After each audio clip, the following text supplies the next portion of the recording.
Hello and welcome to this poly tee sewing tutorial. Yeah! A bit about the pattern. So I created it in 2023 and I just wanted to create something that was a little bit more versatile than the Joy mini tea towel dress. And I wanted to have something that could change sleeves, could change necklines, could change the shape slightly. And that's what I did. I did that with the poly tee and now it's out there for everyone to enjoy and make pretty stuff with. Based on pattern tester feedback, it has been labelled as adventurous beginner.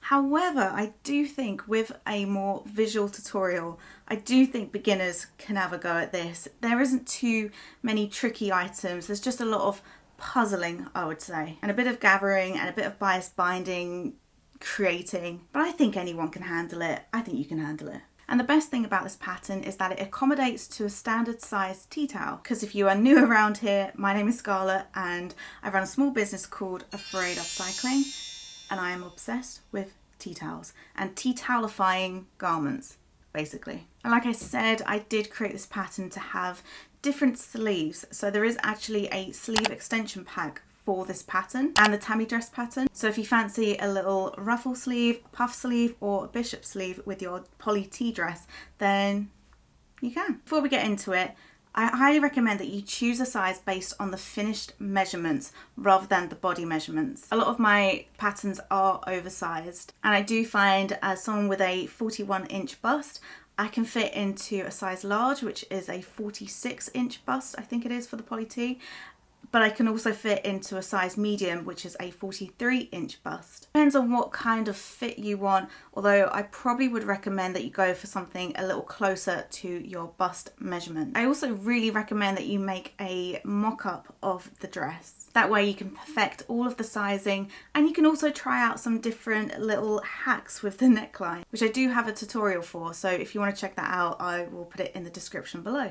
I always encourage people to upcycle rather than buy new, and I think this is the perfect opportunity to do that. So if you've got bedding, curtains, tablecloths, these could work really well in creating a lovely patchwork garment. And there's loads of different ways that you can patchwork, but for me, I always try to do a line of stitching and then overlocking, as you can see here. It just makes it really secure. And it is recommended that you patchwork before you cut your pattern pieces out. So for this back piece, I patched like a big square and then I cut the pattern piece out. And then it is also recommended, even though I haven't done it yet, once you have cut the pattern piece out, you just put a few stitches at the seam just to keep it secure. Because you've cut that stitching, you just want to secure it. It just makes it a lot easier when you go ahead and sew all the pieces together. And this pattern does accommodate a standard size tea towel. However, not all tea towels are the same. You may need to trim a tea towel or you may need to add some fabric to the tea towel to make the pattern piece, like I've done here. So this vintage tea towel was a little bit too small, so I added some little fabric panels to the side and at the bottom, and that fits the pattern piece perfectly. Okay, let's talk about what pattern pieces you need.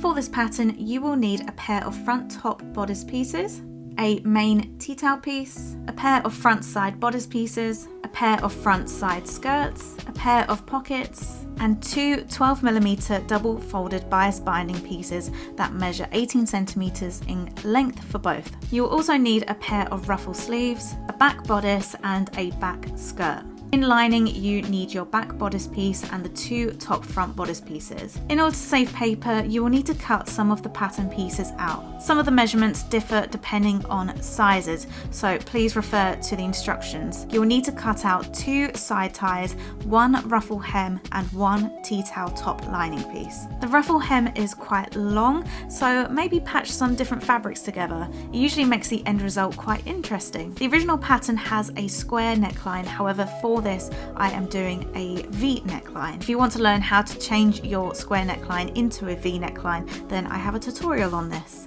But the process is exactly the same no matter what the neckline is. If you are printing the pattern at home, print the test square page first, which is on page 1. Make sure scaling is turned off and the pattern needs to be printed at 100%. Please use the layout guide on page 8 and 9 to help assemble the pattern. If you are having scaling issues, sometimes even printing at 100% can come up with a smaller test square. Try opening and printing the document in browser rather than Adobe. This usually fixes the issue. Assemble and tape the pattern together by matching the letter number notches. Before starting, make sure that you have transferred all notches from your pattern pieces onto your fabric. With the right sides together, sew the shoulder seams of the front top and back bodice pieces. Repeat this step for the front top bodice and back bodice lining. Press all seams open or towards the back. The right sides together, pin the bodice lining to the bodice main fabric around the neckline only. Make sure to align them along the edge with the shoulder seams matching.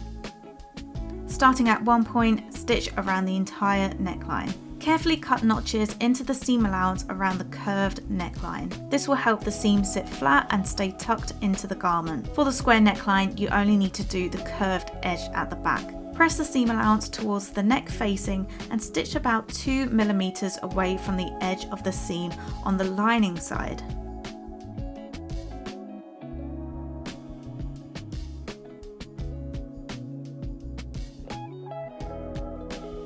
Make sure to catch the seam allowance underneath, like shown here.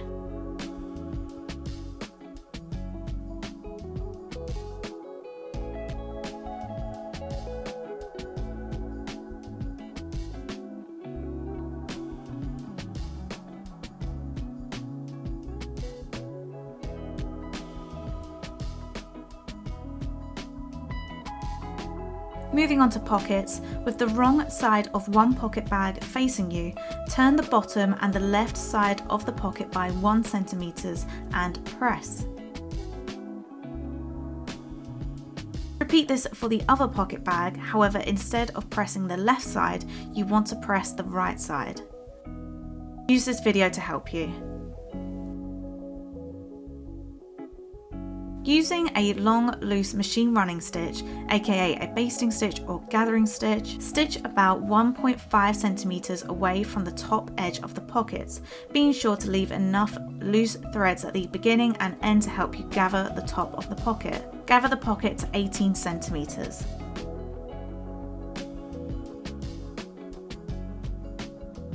Unfold the bias binding and then pin and stitch one edge of the bias binding to the gathered edge, making sure to catch all of the gathers. As a little tip, I usually do this on the wrong side of the pocket bag. Using the creases as a guideline, fold the bias tape over, enclosing the raw edge top of the pocket.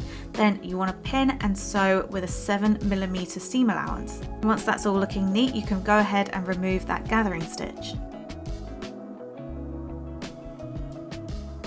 Grab one of your front side skirt pieces, then place the unpressed edge of the pocket bag along the straight side seam of the side skirt. Make sure to match the side pocket notches, both of them being right sides facing you. Begin to pin the pocket bag onto the skirt by starting at the bottom, then pinning where the pocket bag naturally lays. In order to create a more voluminous kind of look, you want to bring the top of the pocket bag inwards a little bit, as you can see here. If you have any fabric poking out, then just tuck that in. Stitch about 3 mm away from the edge of the pocket to secure it onto the skirt.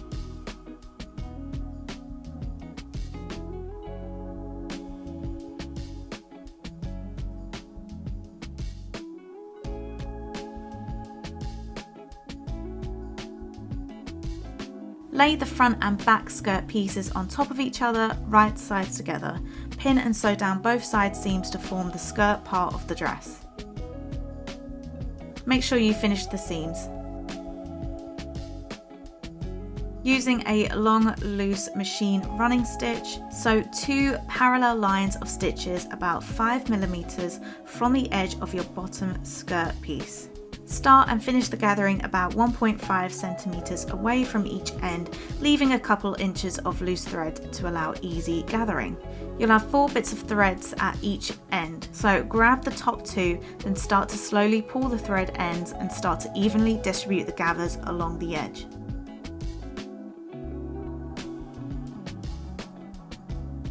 Don't pull too tight because you might break the stitching.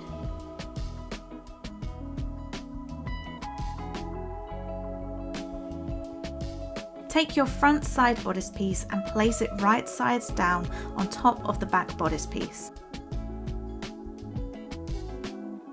Stitch the side seam and then repeat for the other side and finish both seams.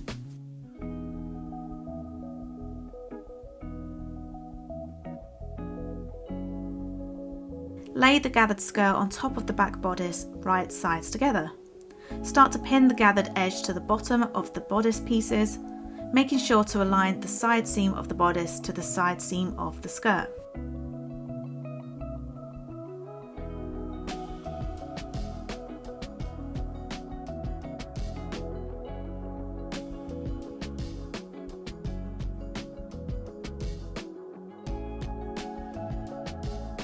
Stitch in place using your regular stitch length and then finish the seam and gently press the seam towards the bodice. Try and only press the seam allowance only so that the gathers aren't flattened.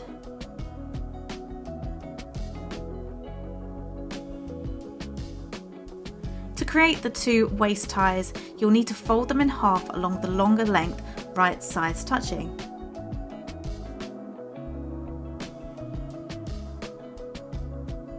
Sew along the longer edge and one shorter edge. Repeat this for both ties, then turn these right sides out and press. I recommend that you clip the corners for a nice crisp point.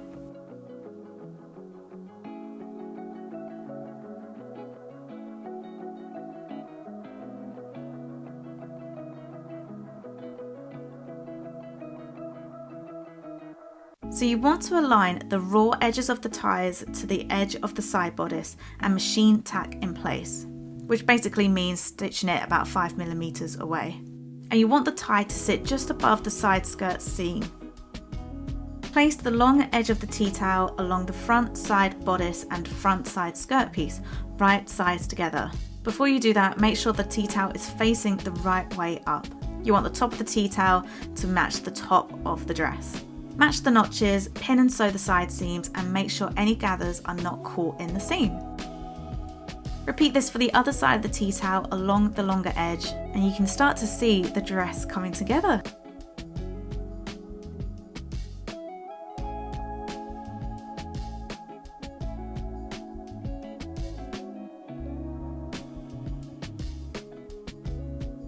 Finish the seams, then press the tea towel and the seam towards the sides of the garment. With right sides together, place the bottom edge of the front top bodices along the edge onto the front of the dress, onto the tea towel front.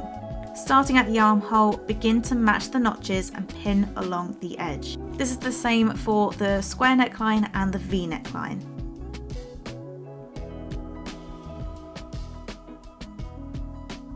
Before sewing, finish one of the longer edges of the tea towel lining piece. Place the lining right sides facing along this edge, making sure there is enough of the lining hanging on each side.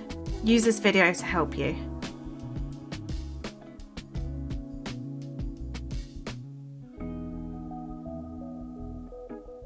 Sew a 1.5cm seam. Finish the seam and then press towards the bottom of the garment and edge stitch 2mm away from the seam on the lining side.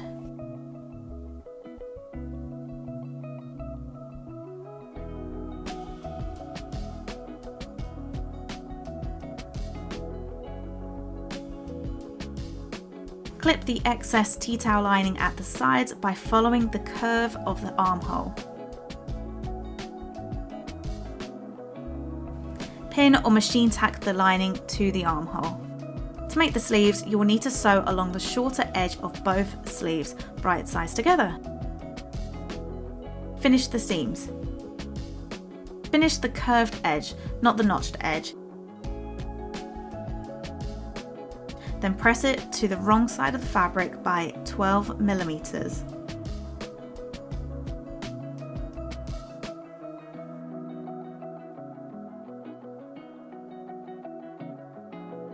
Sew this hem down with a 1cm seam allowance. Gather the sleeve between the front and back notches using the same gathering technique that you used in the skirt.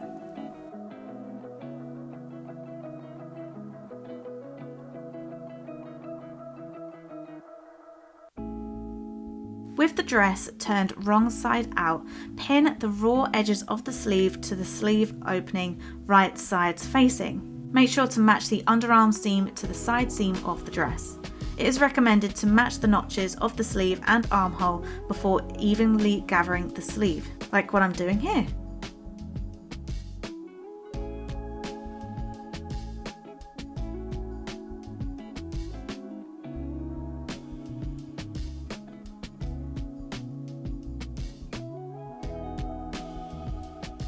Finish the seam allowance and press towards the sleeve.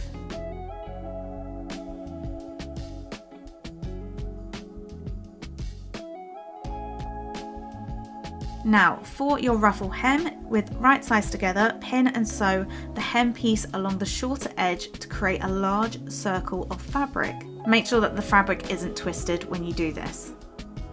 For this, I am using my gathering foot, which I bought on eBay. This is a fab little gadget that I attach to my machine and it gathers my fabric for me. If you don't have this nifty gadget, use the same gathering technique as you have done for the sleeves and the skirt piece. Gather along one of the longer edges of the ruffle hem and pin to the bottom of the dress skirt, making sure that the gathers are distributed equally.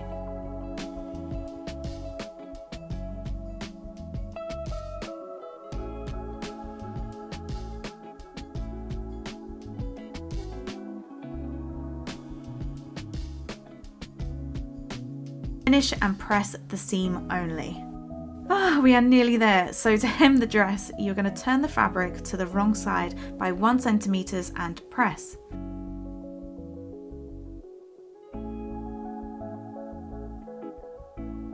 Then fold the fabric again by 2 centimeters, press, pin into place if you would prefer that, and then stitch as close and as evenly to the fabric folded edge as possible for a lovely, neat finish.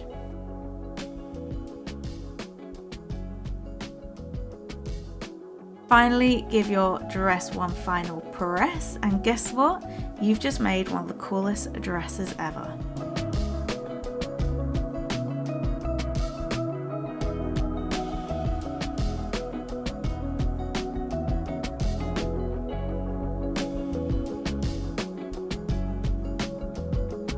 Thank you so much for watching this sew along tutorial. If you would like to buy the poly tee dress pattern, it is on my website along with the different sleeve options. And if you do make anything with my patterns, then please tag me or send me your images because it fills me with so much joy, you have no idea. And if you wouldn't mind, please like, comment and subscribe. It really does help, and I will see you next time. Bye.